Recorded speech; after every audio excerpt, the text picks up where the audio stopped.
Batoto ya Congo toyoka lisolo e. Bonjour, bonsoir, ça dépend l'heure à laquelle vous allez suivre la vôtre. La championne, autrement dit, Likina Done Kanda Onotete la Kema Fumbe. Des gros coucou na babone nangai, des gros coucou à ma grande famille lokoto partout dans le monde. Eska Bozali, Nzambe na Lola, à mon abino, à Pambola Biso. Donc voilà. Na lingi bino mingi. Ce que zamba liboso, vous allez visionner vidéo oyo. Appuyez na Likina TV, appuyez sur vidéo et ko bimsila wa vidéo nyonso sinati na kata chaîne oyo ba ko visionner pour ozala à la page. Toye na suite à lisolo na biso oyo ndeko na biso ya mobali alobike bolamu na ye e bomele bana mibale. Pona yo landa kite ndeko na biso abengisaki ndeko na ye na province ici kazalaki ayaki Kinshasa tango mama kolot na ya bengaki pona robake non soko suni ndeko na ote akokufa koka parce que ndeko na azalaki sérieusement malade. Après ya ko laksaki non ndeko na ye azalaki atteint na sida. Ndeko na tozoloba akufaka déjà atikaka bango. Après plus d'une année, moi na bango, azaki na 11 ans à l'époque, a comme ko laksa ba séquelle ya muta sida. Ba sali ba test nyonso, ba examen nyonso mais malade bande vraiment ko mona teka ba malaria, ba typhoïde, ndeka toyebi. Mais malade opende ande ko tumsa mona bande ko mona na te. Nde médecin moko bo a recommandaki maman ya mwana ki non, moi je pense que non, il faut que ça un test de sida na esika moko quelconque, mo kende na botala bongo toyeba ndenge nini. Tango mama kendaki na ndako solo na mwana elaksiki mwana papa ndeko ya papa na ye papa leki na ye abiza na ye pendant des années nde sikoyo mama na kubanga ana amonika kisiki mwana ngapi azana malade. Effectivement le lendemain tango bakendaki pe basali test il est temps ba tester bimaka eye kumlakisaki mwana azalaki atteint na malade. Ndeko abesi lisolo na ye azo continuer lisolo na ye ke to betaka sete maman il faut zana natan osolo na bana. Faut pas voir honte, il faut appeler les chats par son nom. Ce que moi il aime ce qui okokate oui ba terme ya cancer oriental cancer occidental les ali Pays-Bas okoyi ko renommer ndenge odingi juste pour message passer entre toi et tes enfants. Pourquoi? Parce que même si toi tu fais pas ça mutumso akosalango. Je viens de dire na nini na lisole uti koleka ngai mwana ngai alaki na 6 ans à l'époque, je crois même moins. Atuna ngai ndenge nini babotaka mwana ndeni babotaki je sais pas réponse nanga mais je me rappelle que réponse nanga zalaki na meke ko camoufler un peu na kosa ki na yebiseke comme il fallait pas que non on s'accouple après l'homme fait ceci et cela non. Mais quand il est venu il m'a expliqué tout. Donc on commence d'abord par les caresses. Donc il m'avait tout expliqué. Pendant que toi, tu as honte d'appeler les chats par son nom, mais il y a certaines bases,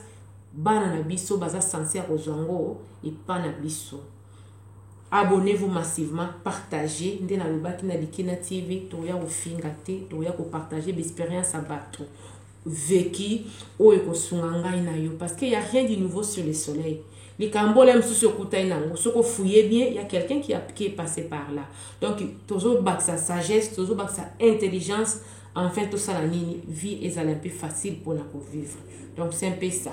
Moi na biso il y a 11 ans à l'époque, azalaki atteint na sida, test seigneur sélection qui azalaki atteint na sida. Malade dépendant et côté qui nous autres. Pourquoi? Parce que ils avaient non le VIH non, il y a un monde développé comme sida comme le papa m'a expliqué.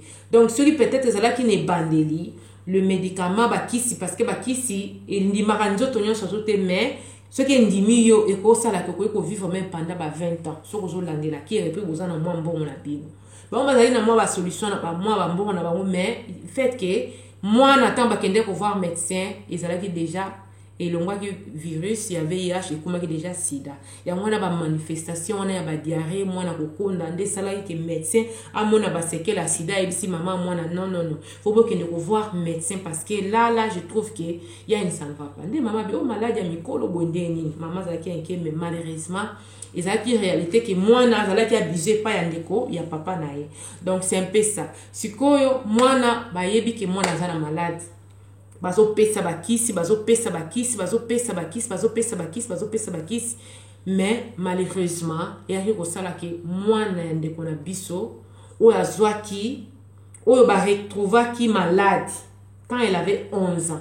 Donc ndeko papa nae abizaki nae déjà na ba âge à 9 ans. Est-ce que vous pouvez vous imaginer comment le monde est cruel? C'est pour cela les parents nous devons protéger pas seulement les filles. Parce que mon qu'il est baby. Mon qu'il est baby. Les bossés qui sont au bout de non, aujourd'hui même les garçons sont abusés. Ok? Donc c'est pas seulement les filles que nous devons protéger, même les garçons aussi. Et pour ça là que moi malade. Botala ka moi na mokie anticorps exemple ka soki ndenge nini papa na ya lobi comment ki moi na liebo et bimi kuna. Aliebo et bimbo mwana konda boye. Donc c'était vraiment triste ya komona. Abinde na oloba na osola no boye na mona mwana ngai na mbito hôpital. Donc tout ça là qu'est-ce qu'elle avait fait? Elle avait rien fait. C'est juste que ngai nde bolam na ngai na bengisi ndeko na ngai po aya ko ba soin mais ndeko na ngai afuti nga na monnaie en siège ake abimi na bana na abimina mwana na ngai ya mwasi et ça là qui moi na tanga komi na âge à 13 ans la fille a qui kokufa fille tanga kufa ki famille ya mama pe esiliki famille ya mwasi pe siliki na matanga na basali nini bazui mwana na bango tanga bazui mwana na bango papa atikali na ba ne mibale po bazaki misato moko kufi batikali ya mwasi na ya mobali nde siko ya mwasi pe siko abandi souci abandi kobela bato balobi ke tele msusu ezali mwana lokola mama na banga kei na ndeko na ya mwasi bazalaki tellement bo bana na balandana ki bazalaki na bekar ya inane bazalaki na bekar ya inane bana balandana ki oya kote kokufa na ndeko na ya mwasi balandana ki tango mama siliki bandeko ne bazu mwana na bango bakei pourquoi parce que famille ya papa nde ebomi mwana falaki bafuta soki ndenge nini ezalaki me bazoki mwana na bango bakendaki na ye bana batikali mwasi na mobali na papa na bango et puis bazalaki na mwana mosala nde sikoyo mwana ya mwasi na pa bandi maladi batoto ya Kongo abandi kobela lelo maladi lobi boy lelo maladi lobi boy nde mobali faso benga yaka na kokuta bana yo est-ce ngai na koyi kolinga penza ke mutu mususa ya ko bebisela biso bana pourquoi naza déjà condamné je souffre déjà. Toi qui attends que ma femme, est-ce que tu peux pas alléger ma douleur? Je sais que tu souffres, mais ezande po nangai ya moment nanga kofi. Ce qui natinda ki mbongo te ou bien telem susa yaki afanda ki ananda ko te me makambo isalimite. Quand tu fais ça, vaut mieux battre muso basiliki na mais tant yo sala nga boy ozo faire souffrir ngai. Zora na nanda ko ya na rotala bano la la bana parce que oh ya moi si a commis le malade, lobi malade, le malade, lobi malade, le malade, le malade. Maman sali nini moi ne sais pas faire au sang au sang l'autre vaut mieux que tout ko ozonga ka ke sikango ke po ozala wana te ozaka na douleur na yo ko diminuer parce que oza orianda kuna yo et kozala pe moins te parce que ozongi na ndako na yo vaut mieux ko sala nini tant problème ekutani surtout que mobali ya bataza na innocent asala ki yango juste na bonne foi bo sala nini bo supporter kaka o ekomi nde mama asongaki po atala bana mibali oyo batikalaki oyo mususu mwasi wana batoto ya Kongo abandi malade lelo mutu lobi boye lelo mutu lobi boye lelo mutu mais c'est facile bazalaki vigilant que quand même médecin que non même séquelle oyo abandi par rapport ya yaya na ye non d'accord batuni leki batoto ya koko ma chérie Yaya mokilo la petite a confirmé les choses que papa leki na ye abima pe na ye mobala lobi moi si nanga sala ki crise akende ko la mukana ngalema moi si nanga tango moi deuxième fille na biso a annoncé que elle a eu des rapports sexuels avec son tonton, son oncle paternel. Ma femme a fait quoi? A fait une crise. Akende kulamuka nini na Ngaliema. Pendant que moi ça na Ngaliema, ba meka ko stabiliser tension, ba tala que tout allait bien avant ba sala ni ba relâcher aya na ndako. Papa nde toronde akende ko salisa mwana test ya sida. Papa nde akende ki na fiyo ya mibale, ba kei ba toto ya Congo. Regardez comment le monde, les gens sont créés. O aider mutu mutaye pour finir yo, asilisa yo.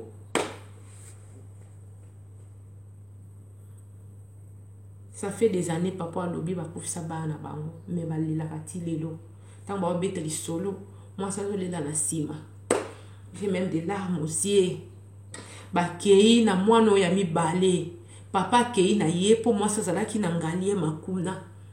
Asali crise quand la fille a avoué que papa ya leki abande ko abuser na ye. Maman sali crise parce qu'elle avait compris il s'agissait de quoi? Kenzambe o pe li susa zo kufa. C'est que o pe susa za na sida. Apika li crise maman za kine na hôpital mutasala ki démarche wana papa mobali ya mwasi wana. Ake na mwana ya hôpital ya mwasi. Malheureusement baki bakukuta ke mwana aza atena sida. Mwana aza atena sida. Mbala saa nini adili mwasi na ye a utakuna. Na hôpital tant va relâcher à ndako. Mwasi elle savait déjà peut-être pas mais elle savait déjà au moins 95% que il y a chance que moi na bango azala atteint. Nde Mobala ABC que non, moi je suis désolée, mais le problème est que la fille, notre deuxième fille aussi, elle est atteinte de la maladie de sida. Vous savez, c'est dur, hein. Les Arapas, en tant que parents, comme baninga nde baolela mokili futi bango na monnaie à singe. Basali logo mon côté mais mon qui le fouti bango c'est dur. Maman banda kolela mwana ye avant mwana kufa.